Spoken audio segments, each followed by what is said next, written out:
Hello everybody, Ellie here for WhoCulture, and we finally have some new Doctor Who content to talk to you about. Now, as you are all aware, next month will be the Christmas special. How weird to think that it's next month.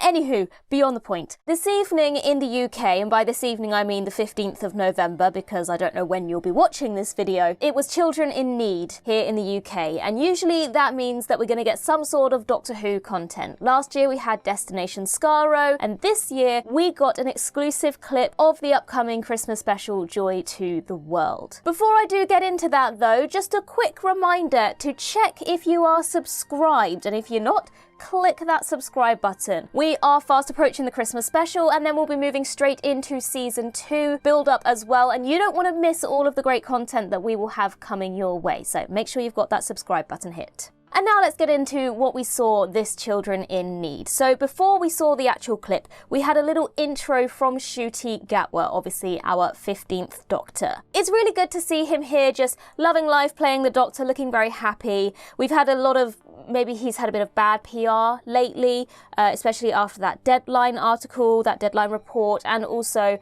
maybe him getting into a bit of trouble for what he said on the Graham Norton show a few weeks back. So it's nice to just see him back here, just being his smiley, doctory self. Some people might be seeing this for the first time, but the costume that Ncuti is wearing in this little clip was actually revealed to be one of his season 2 costumes earlier this year. So we can expect to see this tartan look in at least one episode in season 2. And the full look also includes a kilt, which just harpers back to Ncuti's Scottish background. Also, fun fact, if you were one of the lucky people, such as myself, that got to attend the Doctor Who proms earlier this year, this was also the costume he wore in the brief video appearance that he made at the proms as well. So I would assume that both of these clips were filmed on the same day while Ncuti was on the TARDIS set. Now, we did discuss in our reviews of season 1 our thoughts on the Doctor having multiple costumes. I'm still in two minds about it. I like that there's variety. I like that we can see a bit of character coming through depending on the location or the story. But on the other hand, I still do feel like we are missing the iconic look of this Doctor because his costumes are constantly changing. So I'm still not entirely sure how I feel about the multiple costume situation. Oh, also, he said timey-wimey. It's more like a big ball of wibbly-wobbly, timey-wimey stuff. So we now have an official plot synopsis for Joy to the World, and that is, this Christmas the Doctor is thrown together with a cheery yet lonely hotel guest with a connection to a mysterious briefcase. We also learned earlier this week from an interview with Stephen Moffat that the episode will involve a time hotel where guests can relive nights from across history, which I think is such an intriguing premise. I'm so excited to see how this all plays out. Overall thoughts on the clip before we break it down. I kind of was expecting maybe something a little longer. I think the clip itself did a good job. I'm definitely intrigued and I do have some questions. I think I was expecting something. It wasn't quite what I was expecting. I don't know what I was expecting. Yes, there are some wow moments. I mean, the dinosaur, which I'll get to in a second. Don't get me wrong, I'm very excited about the Christmas special. The clip itself, I'm not sure if it's quite what I was expecting. Right from the start though, those blankets just there on the chairs look very, very similar to Rory's poncho in Amy's Choice, so maybe a bit of reusing of props there. And also, something that a lot of you might not have noticed, the Sonic here is red. Don't get me started on the Sonic, I still don't think it's a sonic screwdriver, you're never going to convince me. But it is quite cool that it can change colour. So it was also red in Rogue. So whether this means something, I'm not sure. But yeah, I do quite like the idea of the Sonic changing colour. And we know it comes from the TARDIS, so it kind of makes sense that it would be able to kind of print it in different colours, so to speak. But anyway, let's dive into this clip a little bit more. So immediately you are hit with that great Moffat dialogue. Pretty much every line that the Doctor says, you get that Moffat feel. But straight from the very beginning, wherever there's a corporation, there's PR, evil must logo. I mean, we've been discussing, we want that on a t-shirt. That is just Moffat. It's the kind of dialogue where even if you didn't know who wrote this episode, you could probably guess. Yes. Well done, Moffat. So we see a briefcase on the floor. Now this is the same briefcase that was chained to the wrist of our Silurian friend in the clip that was revealed at San Diego Comic-Con earlier this year. Now we also learn in this clip that that very same Silurian that we met in that San Diego Comic-Con clip, he works for Villengard and is trying to make a star/infinite energy source for them. Now the Doctor mentions a star seed that can burn every living thing, so I'm gonna bet that that's probably what's inside this case and why the Doctor is after that Silurian fella. Now I just mentioned Villengard there.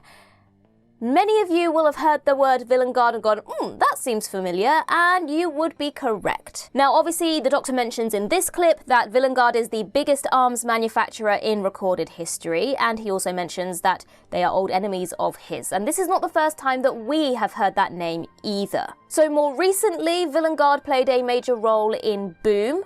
It was mentioned that the ambulance interface was part of the Villengard Corporation. But it was also mentioned back in Stephen Moffat's very first episodes of Doctor Who, The Empty Child and The Doctor Dances. And then also, the Doctor visited Villengard factories in Twice Upon a Time. The 12th Doctor did. So it's a common thread that we're seeing repeated here in Moffat's stories, and I love that. I love it when things get repeated like that. It did get us thinking though, with Villengard featuring in 2 episodes this year as a major part of the plot, is this leading somewhere? I'm just not sure. At this point, it doesn't just feel like an Easter egg anymore. It feels intentional and like it's being mentioned on purpose, perhaps leading to something bigger. What is it the Doctor says? Never ignore a coincidence? Well, I think this is one coincidence too many. I mean, out of all the places in the universe, the Doctor keeps running into this same corporation. And we know, because this is a Moffat episode, that nothing is mentioned by mistake. So I'm curious as to what this is all going to lead to. Now remember, we still have this mysterious boss out there somewhere who we know nothing about.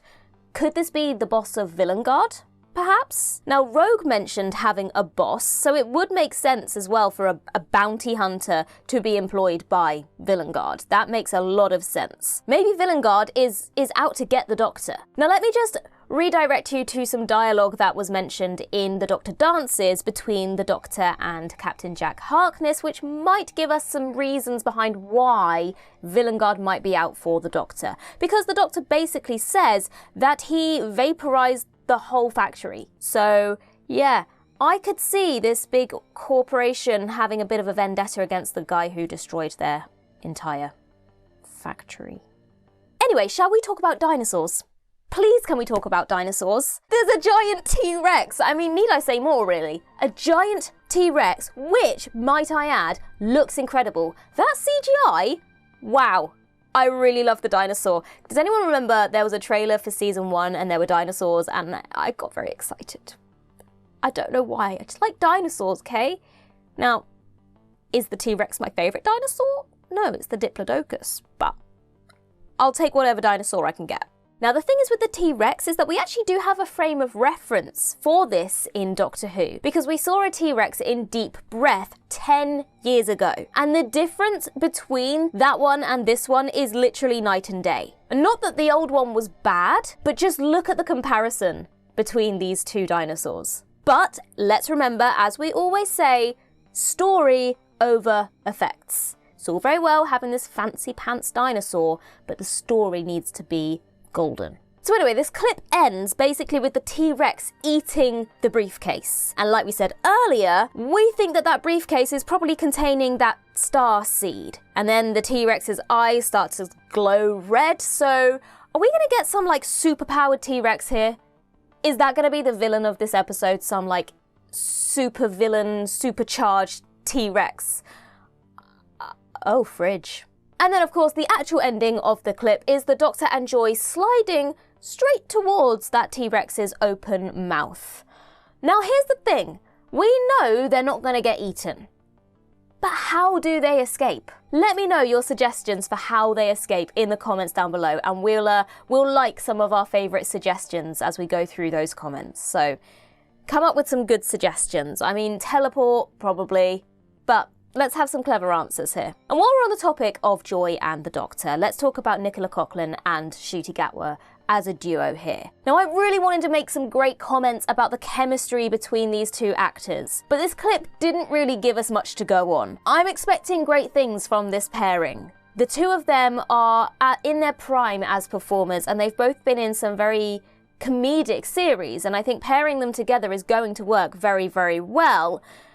But this clip just doesn't give us enough to go on. Joy barely says anything in the clip, so I guess we'll still just have to wait and see how this pair works together. I think perhaps we were maybe a little bit spoiled last year because it was the 60th anniversary, but I'm a little bit underwhelmed with the hype or lack thereof for the show right now. Now, my hope is that things are going to ramp up in the next month, especially as we approach the 23rd of November. Obviously, that's Doctor Who Day, and then we have the Christmas special not long after that. But at the moment, it does feel a little bit like the energy surrounding the show has kind of faltered a little bit since the end of season 1. And we don't want that to happen. We want to keep that hype growing and building. And there was so much of it this time last year because we were heading into the 60th anniversary, then we were heading into a new Doctor, then we were heading into season 1. And it just feels like in comparison to last year, there's not a lot happening with Doctor Who at the moment. I mean, that clip is literally all we got.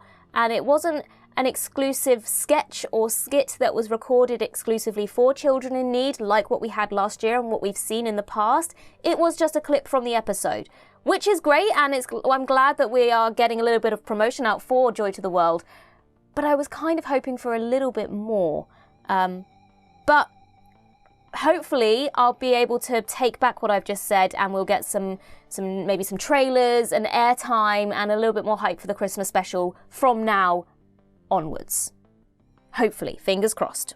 Now, if you haven't seen this new clip yet, obviously you'll have seen some clips in our video here, but it is now on YouTube as well as obviously being released on Children in Need. So if you want to go and watch it, do go and watch it. Come back here, let us know in the comments your thoughts on the clip. I would like to know what you're thinking, how you're feeling. In the meantime, I've been Ellie for WhoCulture, and in the words of Riversong herself, goodbye, sweeties.